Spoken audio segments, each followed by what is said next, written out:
میرے لورز بھی ہیں، میرے ہیٹرز بھی ہیں. یہ عزت اللہ کی طرف سے ہے. کسی کی ذلت ہے تو وہ اللہ کی طرف سے ہے. ان کے لیے ضرورت ہے کہ نوک نوک کہ ہم نے جو کچھ بھگتنا تھا، جو کچھ بیڈ ٹائم جو بھی ہم نے دیکھنا تھا وہ دیکھ چکے ہیں.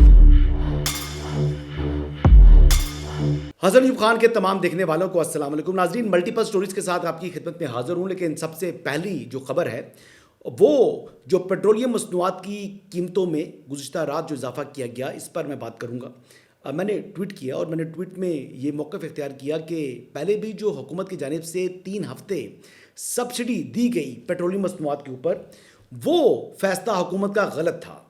اور میرے خیال کے مطابق جو میں نے تنقید کی حکومت کے اوپر، وہ تنقید درست ہے، کیونکہ پاکستان اس وقت IMF کے پروگرام کے اندر ہے. پاکستان کی جو اس وقت کہتے ہیں کہ ICU میں کھڑی ہوئی اکانومی ہے. پاکستان اس وقت جو ہے وہ وینٹیلیٹر کے اوپر اکانومی ہے اس کی، اور ایسی اکانومی کے ہوتے ہوئے آپ اس قسم کی سبسڈیز دینے کی آپ کی حیثیت نہیں ہوتی. IMF کے پروگرام کا مطلب یہ ہے کہ پاکستان کے اوپر جو ڈیفالٹ کے سیاہ بادل منڈلا رہے تھے، اللہ اللہ کر کے اس پروگرام کی کنٹینیویشن سے وہ جھڑے ہیں.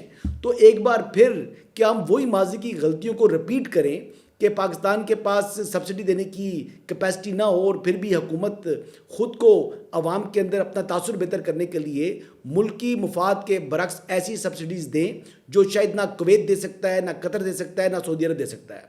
یعنی بات یہ ہے کہ آپ کی 25 کروڑ کی عوام ہے، آپ کے پاس جتنا فیول کی آپ کی کنزمپشن ہے وہ ان ممالک سے کہیں زیادہ ہے. ایسی صورتحال کے اندر یعنی آپ بڑی بڑی سبسڈیز اگر دیں گے تو اس سے ملک یقینی طور پر مالی مشکلات میں جکڑا جائے گا، اور پھر آہستہ آہستہ جو تنزلی ہوتی ہے اور پھر حالات وہی ہو جاتے ہیں کہ آپ کی ایلسیاں تک نہیں کھلتی. تو یہ ماضی کے اندر ہم نے دیکھا جی. اور یعنی اس مرتبہ بھی حکومت نے پیٹرولیم جو لیوی ہے اس میں تھوڑا بہت رد و بدل کیا ہے. اگر میں اس کی بات کروں ایگزیکٹلی تو لیوی کی تفصیلات اگر میں آپ کو بتاؤں تو اس وقت جو پیٹرول ہے سب سے زیادہ لیوی اس پر لی جاتی ہے جی. تقریباً 160 روپے 61 پیسے حکومت لیوی چارج کر رہی ہے جو کنزیومر کو. لیکن اگر ہائی سپیڈ ڈیزل کی بات کریں جو کہ گڈ ٹرانسپورٹ استعمال کرتی ہیں، جو کہ پبلک ٹرانسپورٹ والے استعمال کرتے ہیں، جس کے اوپر آپ کا ایگریکلچر کا انحصار ہے، اس کے اوپر حکومت 0 روپے لیوی چارج کر رہی ہے. 0، ٹوٹل 0. اچھا آگے بڑھے تو جو HOBC جسے کہتے ہیں ہائی اوکٹین، اب ہائی اوکٹین کے اوپر انہوں نے سب سے زیادہ لیوی رکھی ہے، یعنی 305 روپے 37 پیسے. تو ہائی اوکٹین تو وہی استعمال کرتا ہے جو کہ اشرافیہ کے اندر آتے ہیں لوگ.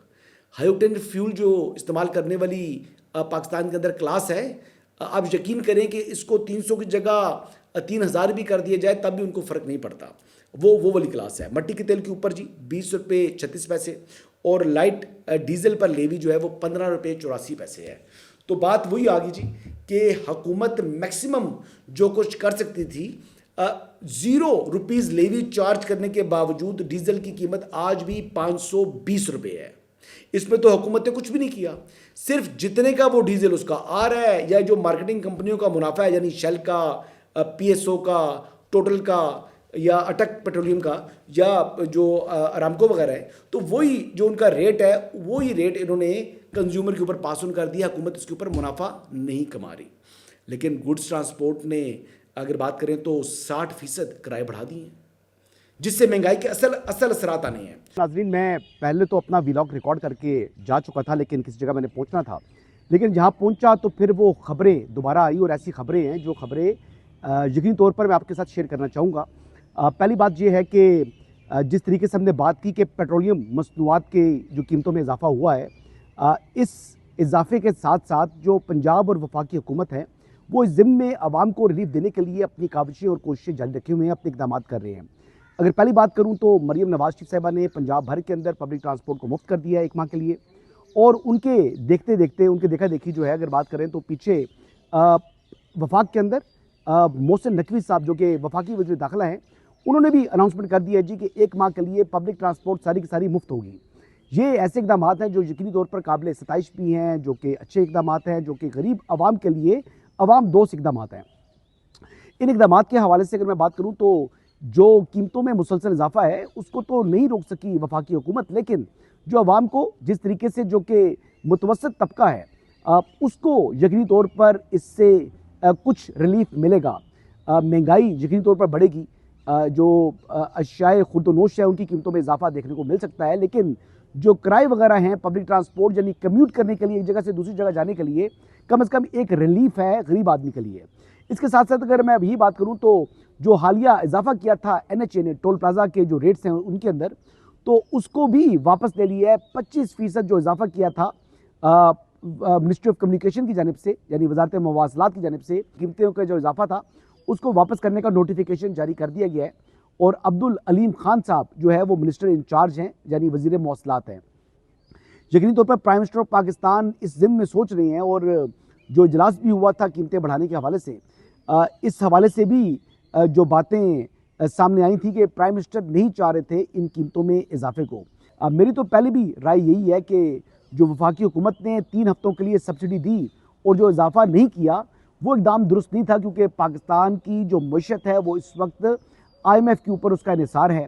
جب آپ IMF کے پروگرام کے اندر ہے تو پھر آپ کی اتنی کیپیسٹی نہیں ہے. بہرحال جی, اب باقی جو ویلاگ ہے اس کو آگے جوڑتے ہیں جو کہ میں نے اپنے اسٹوڈیو کے اندر ریکارڈ کیا تھا, اور یہ آگے پھر آپ بات سنیں جی. حکومت تو جس قسم سے جس طریقے سے کر سکتی تھی, یعنی سبسڈی دے کر بھی انہیں یعنی گالیاں ہی پڑی ہیں.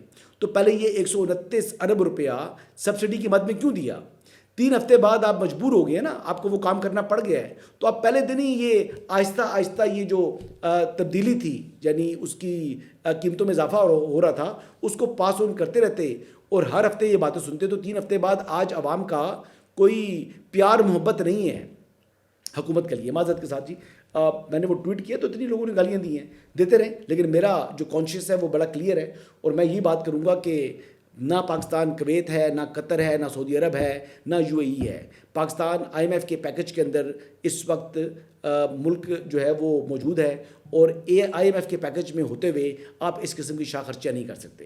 ہاں, شاہ خرچوں کی بات جس طرح کہ وہ کہہ رہے تھے گلف اسٹریم جہاز والی بات, تو بالکل میں اس بات سے ایگری کرتا ہوں کہ یہ گلف اسٹریم والے جہاز بھی خریدنے کی آپ کی کیپیسٹی نہیں ہے, کیونکہ آپ IMF کے اندر جھگڑے ہوئے ملک ہے. تو اس حوالے سے میں نے اس کے اوپر بھی کرٹیسزم کیا ہوا ہے. بہرحال جی آگے بڑھتے ہیں جی. اگلی بات یہ ہے کہ اس کے اندر موٹر سائیکل سواروں کو جو ہے وہ ماہانہ 20 لیٹر جو ہے وہ پیٹرول کے اوپر 100 روپے فی لیٹر سبسڈی دی جائے گی, جو کہ آپ نے ایپ ایک ڈاؤن لوڈ کرنی ہے اور ڈیجیٹل جو والیٹ ہے اس میں ڈائریکٹ وہ کیش ٹرانسفر ہو جائے گا. اچھا جی, اور ٹرک اور جو گڈ ٹرانسپورٹ ہے ان کو 70,000 روپے ماہانہ سبسڈی دی ہے, جس کے باوجود انہوں نے بھی 60% اپنی جو ہے وہ کرائے بڑھا دیے ہیں. یہ سبسڈی دینے کے باوجود بھی ان کرایوں میں اضافہ آپ کو دیکھنے کو مل رہا ہے. اچھا جی, مسافر کی جو گاڑیاں ہیں وہ بھی ڈیزل پہ چلتی ہیں, ان کو 1 لاکھ روپیہ ماہانہ سبسڈی دی جا رہی ہے. لیکن آپ کے سامنے ہے جی کہ وہ یعنی انہوں نے بھی ریٹ بڑھائی ہوئے 65%.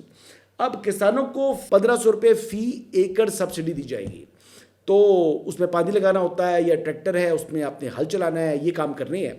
تو یہ سچویشن ہے جی. بہرحال میں تو آئی ریپیٹ اٹ اگین, چاہے کوئی مجھے برا کہے چاہے جو مرضی بات کرے, میں گراؤنڈ ریئلٹی کی بات کر رہا ہوں. عمران احمد نیازی صاحب نے ان کی حکومت جب جا رہی تھی تو انہوں نے پیٹرولیم لیوی کو جو بڑھانا تھا اس کو کم کرتے ہوئے, بلکہ پیٹرول کی پرائسز کو 30 روپے کم کر کے کیپ کر دیا تھا 3 مہینے کے لیے, جو وہ پاکستان کو ڈیفالٹ کے خطرات کی طرف منتقل کیا تھا. تو وہی غلطی محمد شہباز شریف صاحب نے بھی کی ہے, لیکن 3 ہفتے کے لیے کی ہے, جو کہ نہیں کرنی چاہیے تھی.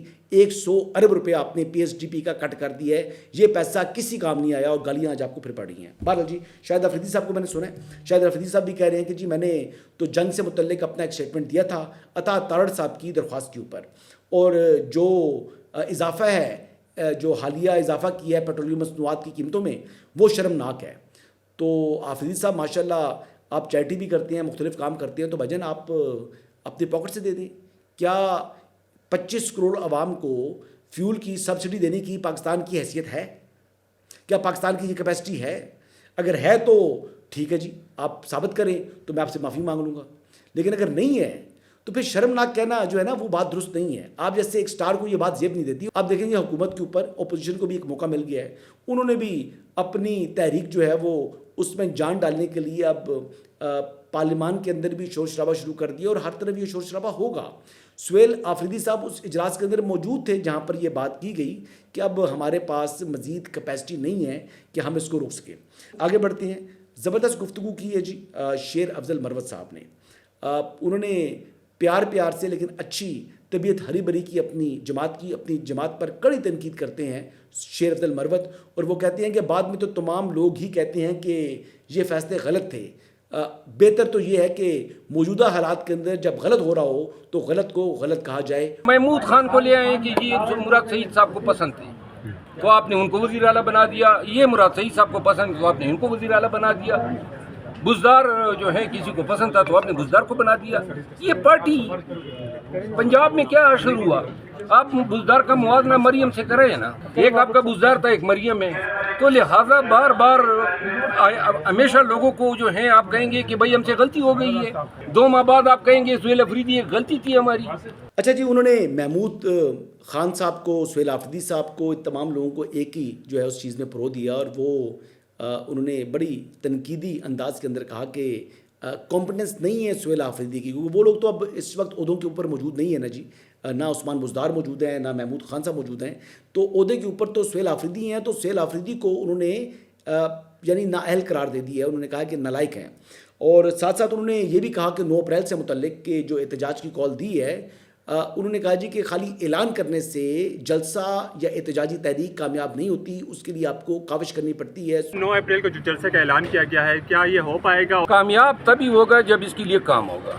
اعلان کرنے سے تو کچھ نہیں ہوتا ہے نا. پہلے بھی آپ نے اعلان کیا اپنی دھرتی پہ، کے پی میں آپ جلسے کامیاب نہیں کر سکے. وجہ اس کی یہ ہے کہ جو جلسے کو کامیاب کرنے کے لیے جو چیزیں درکار ہیں ان پہ آپ توجہ ہی نہیں دیتے ہیں. آپ اللہ کی ذات پہ چھوڑ دیتے ہیں کہ جناب خان کا نام سن کے عوام امڑ آئے گی. عوام آتی تھی لیکن جو اثر پارٹی کا 1.5 سال میں ہو گیا ہے، اب لوگوں کا اعتماد اور اعتقاد نہیں رہا ہے.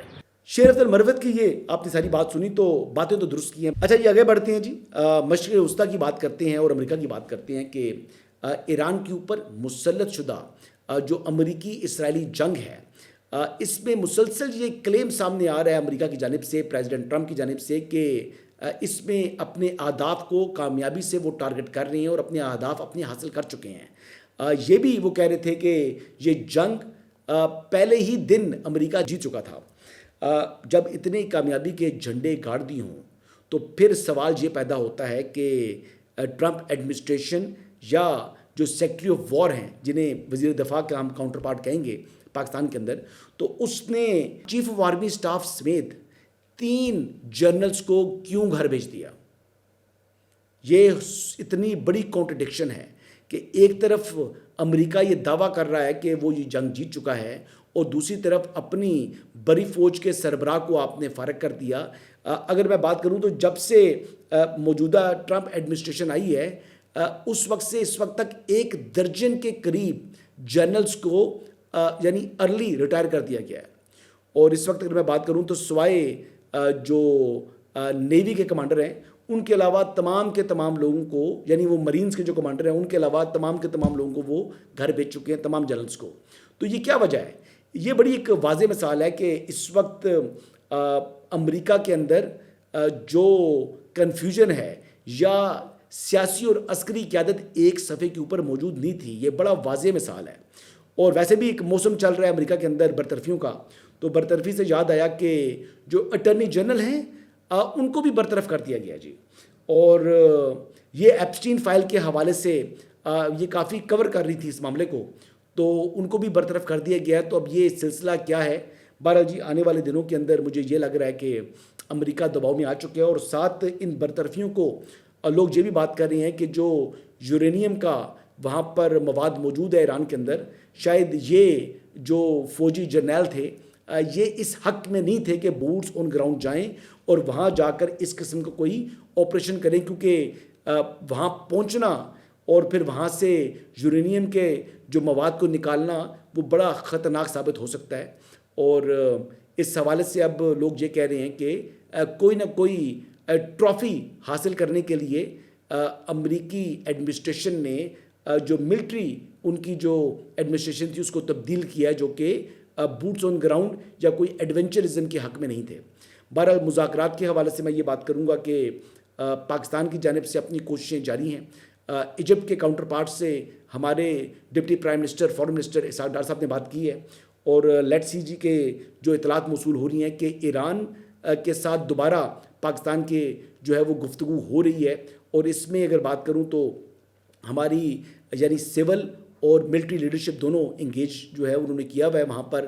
پاسداران انقلاب سے جو ہمارے DGISI ہیں یا ہمارے نیشنل سیکورٹی ایڈوائزر ہیں عاصم ملک صاحب, وہ انگیج کر رہے ہیں, اور دوسری طرف فیلڈ مارشل سید عاصم منیر کا بھی جو رابطہ ہے وہ پاسداران انقلاب کے اندر جو ہے وہ ہو رہا ہے. دوسری طرف اگر بات کریں تو ہمارے ڈپٹی پرائم منسٹر اور پرائم منسٹر وہاں سے عباس عراقچی صاحب کے ساتھ یا پریزیڈنٹ مسعود کے ساتھ جو ہے پرائم منسٹر وہ رابطے میں جو ہے وہ موجود ہیں. تو اللہ خیر کرے, اچھی امید رکھنی چاہیے. بہرحال انڈیا ایک بار پھر جو ہے وہ خاصا دباؤ کے اندر ہے, اور دوبارہ فالس فلیگ کے حوالے سے میں نے گزشتہ روز بات کی تھی. اب اللہ کرے کہ وہ بھی کوئی مس ایڈونچر کی اپنی جو ہے وہ کوشش نہ کریں. اگر اس مرتبہ کوشش کی تو آئی ریپیٹ اٹ اگین, ہمارے ڈیفنس منسٹر کی جانب سے بھی موقف سامنے آ چکے ہیں, اور انہوں نے وہی بات کی جو کل میں نے اپنے ولاگ کے اندر کی تھی کہ اتنی مار پڑے گی کہ پچھلے سال کی مار کو آپ بھول جائیں گے. اس مرتبہ وہی جو ہے پاکستان نے بڑی کلیئرٹی سے یہ بات رکھی ہوئی ہے کہ اس مرتبہ اگر چھیڑ چھاڑ کی گئی تو پاکستان کلکتہ کو, سینٹرل کلکتہ کو ٹارگٹ کرے گا, نیو دہلی کو ٹارگٹ کرے گا, اور پھر ممبئی یا انڈیا کا کوئی بھی شہر پاکستان کے ہاتھوں محفوظ نہیں رہے گا. اور پاکستان اس مرتبہ ان کے جو اکنامک ہبز ہیں ہم نے وہاں ٹارگٹ کرنا ہے, اور ان کو یعنی کہتے ہیں کہ دن میں تارے دکھا دینے ہیں. تو انشاءاللہ اللہ ان کو ہمت نہ دے, لیکن اگر انہوں نے ہمت کی تو پھر اس کی کاسٹ بہت زیادہ ہوگی. انہی الفاظ کے ساتھ اجازت چاہوں گا جی, اللہ حافظ.